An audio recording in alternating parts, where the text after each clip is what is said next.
Algumas pessoas não viram cruéis porque são más. Viram cruéis porque foram boas por tempo demais. Neste vídeo, você vai entender o mecanismo invisível que transforma pessoas gentis em duras, empatia em indiferença, e como qualquer pessoa, inclusive você, pode atravessar essa linha sem perceber.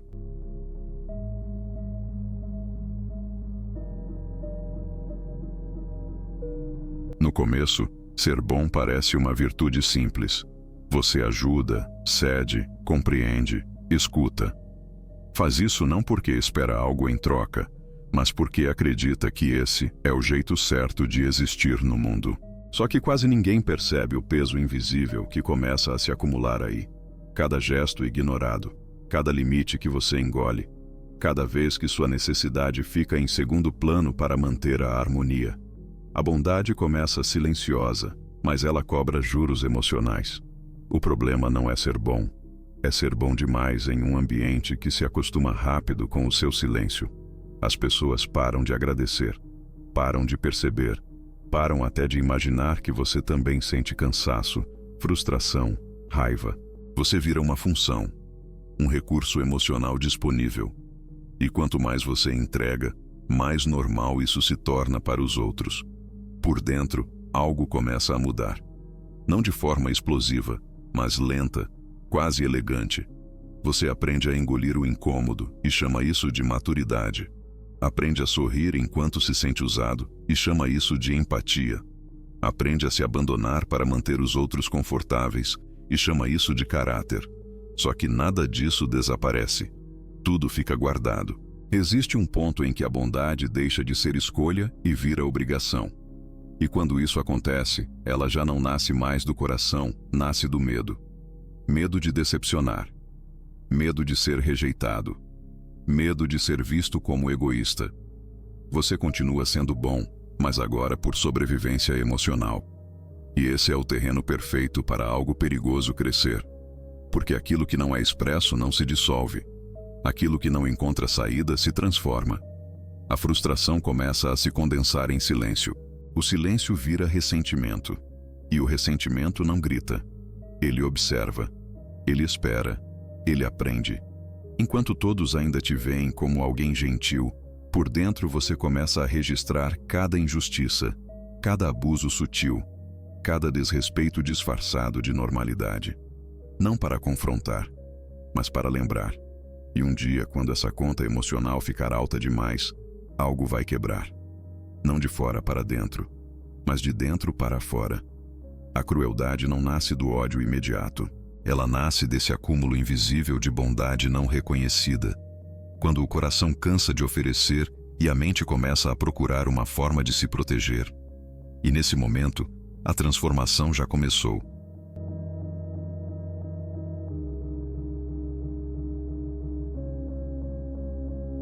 Chega um momento em que dizer sim deixa de ser gentileza e passa a ser negação de si mesmo.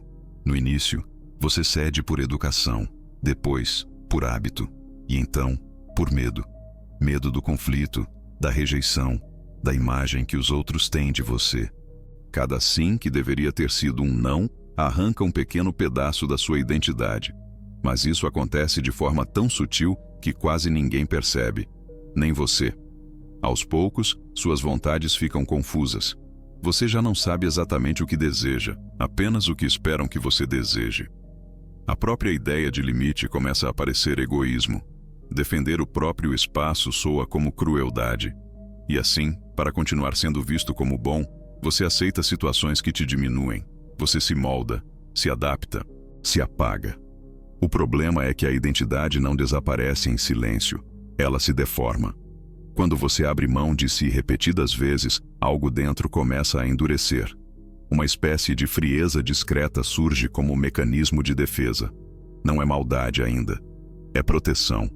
É a mente tentando preservar o que restou de você. Você passa a viver dividido.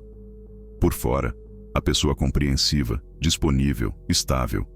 Por dentro, alguém que começa a sentir desprezo pela própria submissão. Esse desprezo não é visível, mas ele corrói. Ele gera uma tensão constante entre quem você é e quem você finge ser para manter a aprovação alheia. E quanto mais você diz sim aos outros, mais começa a dizer não para si. Não para seus limites. Não para suas emoções. Não para sua verdade. Isso cria um vazio estranho, difícil de explicar, mas impossível de ignorar. Um vazio que pede compensação. Em algum ponto, a mente encontra uma solução perigosa. Se você não pode existir plenamente sendo gentil, talvez precise existir sendo duro. Talvez a única forma de se sentir inteiro novamente seja inverter o jogo, recuperar o controle, recuperar a sensação de poder que foi cedida em silêncio por tanto tempo. E é assim que a identidade começa a se torcer. Não porque você quer ferir alguém, mas porque você precisa parar de se ferir. A crueldade futura começa aqui, nesse exato momento em que dizer sim demais deixa de ser bondade e passa a ser autotraição.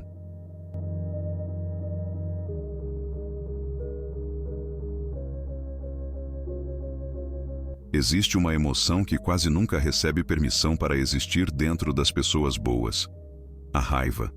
Desde cedo, ela é associada a perigo, descontrole, falta de caráter. Então você aprende a empurrá-la para baixo, a sufocá-la com racionalizações, a chamá-la de paciência. Mas a raiva não some quando é negada. Ela apenas muda de forma. No início, ela se manifesta como cansaço. Depois, como irritação silenciosa, um peso no corpo, uma impaciência que você não reconhece como sua. Você continua educado, continua funcional, continua equilibrado. Só que por dentro existe algo em estado de alerta constante, uma tensão que nunca relaxa. Você se convence de que está no controle, que engolir é sinal de maturidade, que reagir seria exagero, e assim a raiva vai sendo empurrada cada vez mais fundo, até o ponto em que ela deixa de ser uma emoção momentânea e se transforma em um traço da personalidade. Não visível, mas ativo. Ela começa a se infiltrar no olhar, no tom de voz, na forma como você escuta os outros sem realmente escutar. Surge um distanciamento sutil, quase imperceptível, mas carregado de julgamento. Você não explode. Você observa. Você registra. Você espera.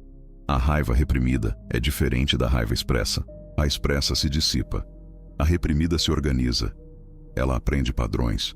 Ela constrói narrativas internas. Você começa a justificar silenciosamente por que as pessoas merecem menos da sua empatia, menos da sua paciência, menos da sua presença emocional. E o mais perigoso é que tudo isso vem acompanhado de uma sensação de autocontrole. Você acredita que está acima do conflito, que é mais racional, mais frio, mais forte. Mas, na verdade, esse autocontrole é apenas a raiva usando uma máscara elegante. Com o tempo, ela começa a procurar saídas alternativas. Pequenas atitudes frias. Respostas secas. Uma indiferença calculada. Nada explícito. Nada que manche sua imagem de pessoa boa. Mas suficiente para devolver ao mundo um pouco da dor que você nunca pôde expressar. Nesse ponto, a crueldade ainda não é um ato. É um estado interno, uma prontidão, uma disposição para ferir sem levantar a voz. E quando a raiva aprende a se esconder tão bem, ela deixa de parecer perigosa, até o dia em que finalmente encontra uma justificativa para agir.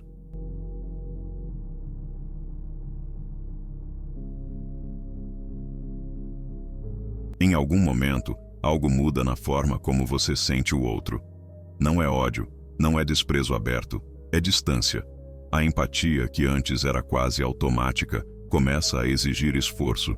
Você ainda entende o que as pessoas sentem, mas já não se envolve, já não se mistura, já não se deixa afetar. E isso traz um alívio estranho.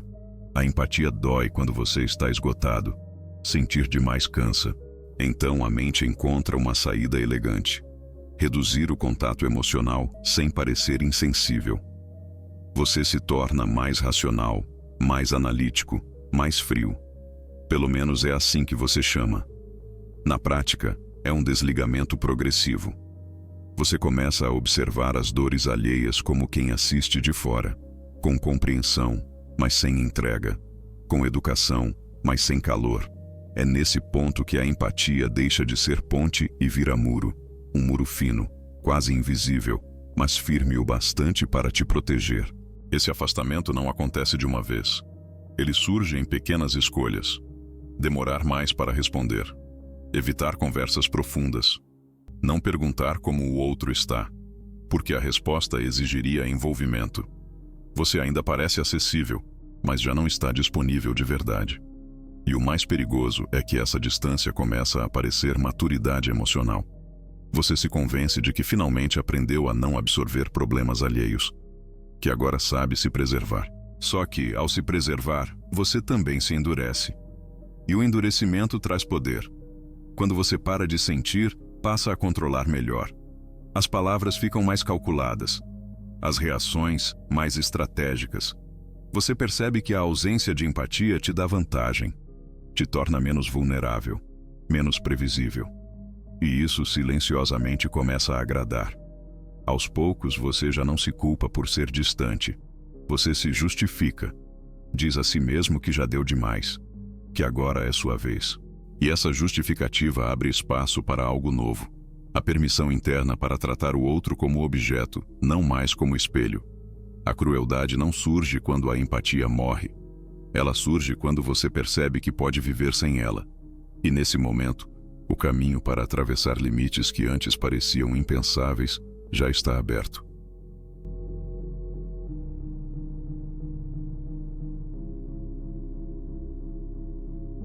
Em algum ponto, a dureza interna precisa de um motivo para existir sem culpa. E a mente cria esse motivo com extrema habilidade. Você começa a construir uma narrativa onde a frieza não é falha, mas justiça. Onde ser duro não é crueldade, é merecimento. Afinal, você já tentou ser compreensivo. Já foi paciente, já cedeu. E nada disso funcionou. Essa é a virada silenciosa. Você não se vê como alguém que mudou para pior, mas como alguém que finalmente acordou. As pessoas deixam de ser indivíduos complexos e passam a representar comportamentos que, na sua lógica interna, justificam a sua postura. Ingratidão, abuso, desrespeito. Agora tudo parece explicar por que você não deve mais nada a ninguém. A dureza ganha um discurso moral. Você diz a si mesmo que está apenas colocando limites, mesmo quando esses limites machucam. Diz que está sendo honesto, mesmo quando a verdade vem carregada de intenção. Diz que está sendo justo, mesmo quando a frieza é desproporcional. E quanto mais você repete essa narrativa, mais confortável ela se torna. O mais perigoso é que essa justificativa parece madura, parece evolução. Você começa a olhar para trás com desprezo pela pessoa que era antes. A pessoa que sentia demais, que se importava demais, que sofria em silêncio. Agora, você se sente superior a essa versão antiga. Mais forte, mais lúcido, menos ingênuo. Nesse estado, ferir deixa de ser um problema moral e passa a ser consequência. Se o outro se machucou, foi porque mereceu, porque não respeitou, porque abusou, porque ultrapassou limites invisíveis que só você conhece. A responsabilidade se desloca, nunca é sua.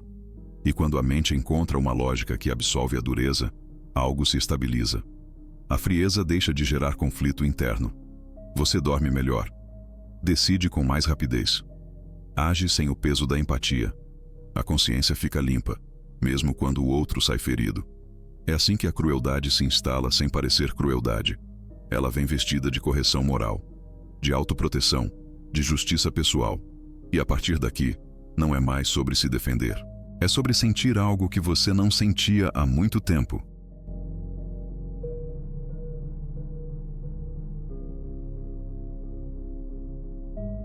Existe um alívio que quase ninguém admite sentir. Um descanso profundo que surge quando a sensibilidade finalmente se cala. Você passa anos reagindo, absorvendo, sentindo demais, até que, um dia, algo desliga. E no lugar do peso constante, aparece o vazio. Um vazio limpo, silencioso, controlável. Não sentir nada parece liberdade no começo, sem culpa, sem ansiedade, sem aquela dor difusa que acompanhava cada interação humana. Você percebe que consegue atravessar situações que antes te abalariam sem qualquer alteração interna. As palavras não entram. Os olhares não atravessam. As histórias não colam. E isso te dá uma sensação inédita de domínio. Você começa a notar como o mundo fica mais simples quando a emoção não interfere. Decisões são rápidas, cortes são secos. Pessoas deixam de ser mistério e passam a ser peças previsíveis. A ausência de empatia cria uma clareza quase cirúrgica, e essa clareza vicia. Há um prazer silencioso em não reagir, em observar alguém sofrer sem sentir o impulso de consertar, em negar ajuda sem justificar, em desaparecer emocionalmente sem explicação. Pela primeira vez você não está disponível, e ninguém pode te ferir se você não estiver presente. Esse estado traz uma sensação de superioridade difícil de ignorar.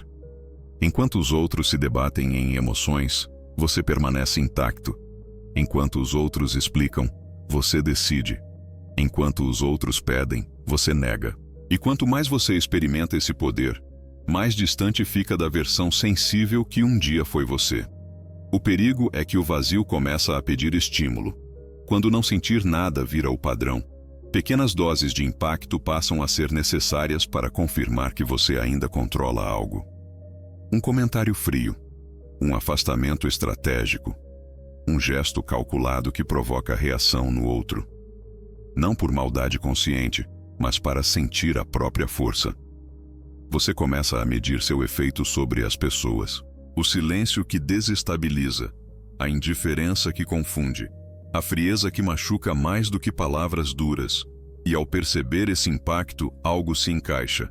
Você não se sente culpado, você se sente eficaz. Nesse ponto, a crueldade já não é defesa, é ferramenta, não é reação, é escolha. Você não age por impulso emocional, mas por cálculo, e isso cria uma ruptura definitiva com quem você foi. A bondade não desapareceu porque foi destruída. Ela foi abandonada porque deixou de ser útil. Quando não sentir nada passa a ser prazeroso, sentir volta a parecer fraqueza.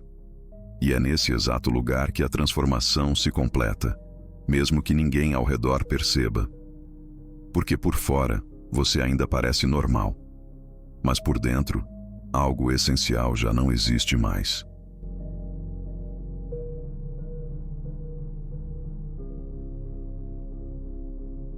A transformação final não acontece em um ato grandioso. Ela se consolida em silêncio, quando o mundo começa a reagir a você de forma diferente. As pessoas medem palavras, evitam confronto, sentem algo difícil de nomear quando você entra no ambiente. Não é admiração, é cautela. E você percebe. Antes você era previsível, disponível, seguro. Agora existe uma tensão no ar. Ninguém sabe exatamente como você vai responder, se vai responder ou se vai simplesmente ignorar. Essa imprevisibilidade cria poder, um poder frio, quase invisível, mas profundamente eficaz. Você já não precisa levantar a voz, não precisa se justificar. Um olhar resolve, um silêncio prolongado resolve, a ausência resolve. As pessoas começam a se ajustar a você e não o contrário. E isso confirma algo internamente. A dureza funcionou. Aquilo que a bondade nunca conseguiu, a frieza entrega com precisão. Nesse estágio você não se vê como cruel. Você se vê como alguém que aprendeu. Alguém que não se permite mais ser atravessado. Alguém que entendeu como o jogo funciona. A empatia vira fraqueza alheia. A sensibilidade, um erro que você não comete mais. Você observa os outros repetindo padrões que um dia foram seus, tentando agradar, tentando explicar, tentando ser compreendidos, e no fundo, sente um distanciamento quase clínico, como se estivesse vendo versões antigas de si mesmo, presas em uma ingenuidade que você superou. O medo que você gera não vem de agressividade explícita, mas da sua ausência emocional. As pessoas não sabem se ainda importam. Não sabem se cruzaram um limite invisível. Não sabem se você vai desaparecer ou retaliar com indiferença. E essa incerteza pesa mais do que qualquer ataque direto. Você se torna alguém que não precisa provar nada, porque o simples fato de não precisar já intimida. Sua presença não conforta, ela organiza. ajusta comportamentos, impõe respeito sem pedir.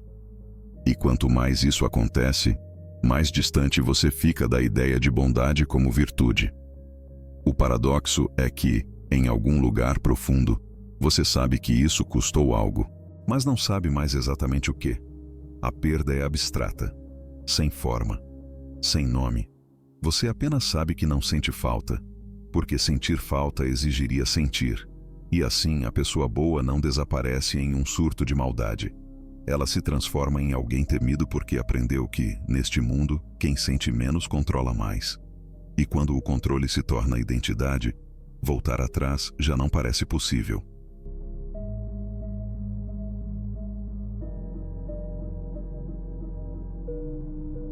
A verdade que quase ninguém quer encarar é simples e desconfortável. A crueldade não é o oposto da bondade. Ela é o destino mais comum da bondade que nunca aprendeu a se proteger. Pessoas realmente más não passam por esse processo. Elas não acumulam, não reprimem, não justificam. Elas apenas agem. Quem atravessa essa transformação são justamente aqueles que sentiram demais por tempo demais. O que muda não é o coração, é a estratégia. Quando ser bom não garante segurança, a mente aprende outra linguagem. Uma linguagem mais fria, mais econômica, mais eficaz. A crueldade não surge porque você quer ferir, mas porque ferir passa a ser menos doloroso do que continuar sentindo. Ela é uma adaptação psíquica, não um defeito moral. Por isso, pessoas boas, quando cruzam esse limite, não se tornam cruéis de forma caótica. Elas se tornam precisas, calculadas, silenciosas. A empatia não desaparece totalmente, ela é desligada quando convém. O afeto não morre, ele é condicionado. O cuidado não some, ele é reservado apenas para quem não ameaça o controle. O ponto de ruptura acontece quando você percebe que poderia voltar a sentir, mas escolhe não voltar. Não por incapacidade, mas por lucidez. Porque agora você sabe o preço. Sabe o quanto sentir te deixou vulnerável. E sabe que, uma vez que o poder do distanciamento foi experimentado, a inocência emocional se torna impossível. A crueldade final não está em machucar o outro. Está em aceitar que sentir menos funciona melhor. E quando essa aceitação se instala, a transformação se completa. Não porque você virou alguém mau, mas porque deixou de acreditar que ser bom é seguro. Se você quer continuar sendo bom sem se tornar cruel, precisa aprender a se proteger antes que a sua própria sensibilidade se transforme em arma contra você.